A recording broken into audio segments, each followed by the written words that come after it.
जय भवानी, जय शिवाजी. आज आपण आलो आहोत महाराष्ट्राच्या अभिमानासमोर, आपली स्वराज्याची राजधानी रायगड किल्ला. हाच तो गड जिथे हिंदवी स्वराज्याचं स्वप्न साकार झालं. इथे शिवाजी महाराजांचा राज्याभिषेक झाला.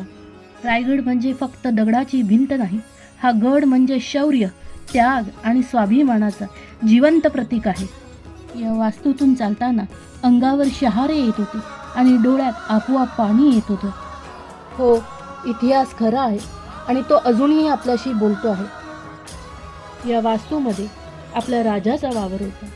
महाराजांची ती ऊर्जा, स्पर्श, स्पंदना अजूनही जाणवतात. जणू ही वास्तू आपल्याशी बोलती आहे. जेव्हा आपण रायगड किल्ल्यावर जाल, त्या प्रत्येक भिंतीला, त्या प्रत्येक कड्या कपाराला आलिंगन द्या. ते त्या शक्तीशी समरस व्हा. हे गड आपल्या शौर्याची ओळख आहे. पण आज अनेक किल्ले पडत आहेत, भिंती तुटत आहेत आणि काही ठिकाणी निष्काळजीपणामुळे त्याची हानी होत आहे.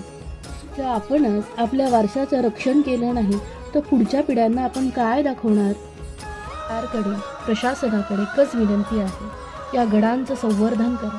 मोठे मोठे पुतळे बांधण्यापेक्षा जे आहे ते सांभाळा. हीच खरी शिवभक्ती.